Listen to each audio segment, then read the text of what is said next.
Most roguelites give you a randomly generated world, and the idea is that every run is basically a different game. This game, Cursemark, throws that out completely. The world is hand-built and stays exactly the same every time you play. It's a static world, which may sound like it shouldn't work, especially for roguelite, but it is actually the game's biggest selling point. Before getting into the details, this video was supported by the developer as a way to compensate for the work that goes into coverage like this, but it doesn't change anything about what's being shown here. The video also covers the full early access release, not the demo. So firstly, let's talk about this game's world. The world being static means knowledge carries over between runs. This is all done in a way that feels actually meaningful. You start to remember exactly where dangerous enemy clusters are, where the shrines are hidden, which cryptic wall inscriptions were actually hints for puzzles that you have not solved yet. Quite similar to Drova Forsaken Kin. There are no map markers or any hand-holding, so the first several runs are as much about learning the layout as they are about fighting, and over time the routes that felt impossible suddenly begin to click into place. So I hope this explained the static world design. And the map itself is not small either,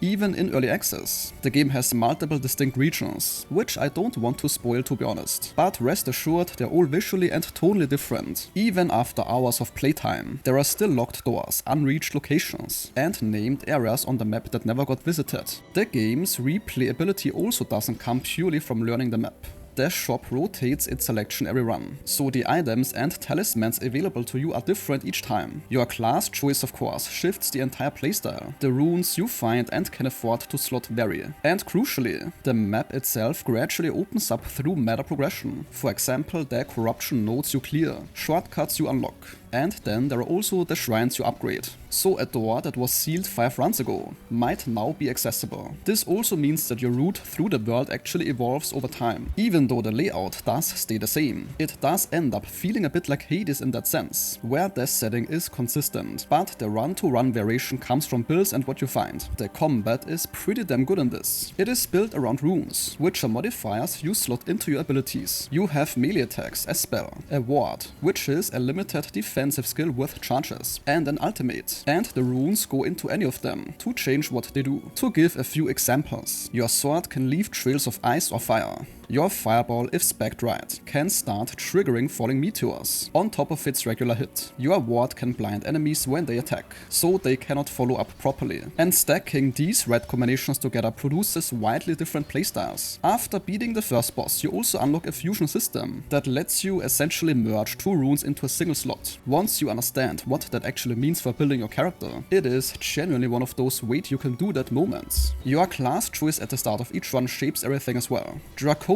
is fire focused and aggressive. Ice is slower but hits harder. Rot leans into poison and damage over time. The classes here definitely go beyond just cosmetic variation. Between runs, permanent progress carries forward through unlocking skills, upgrading shrines found in the world, and improving things like healing bottle count or your ward charges. There's a pretty rare currency called Astral tears that you pick up while exploring. This is used to clear corruption nodes around the map. Slowly expanding your options this way is a big part of why replaying the same world doesn't even feel that repetitive. The game's difficulty is serious. The enemies hit hard. The archers early on are a particular nightmare. There's also a stacking cursemark that builds up the longer you stay in an area, making things progressively harder until you push forward or die.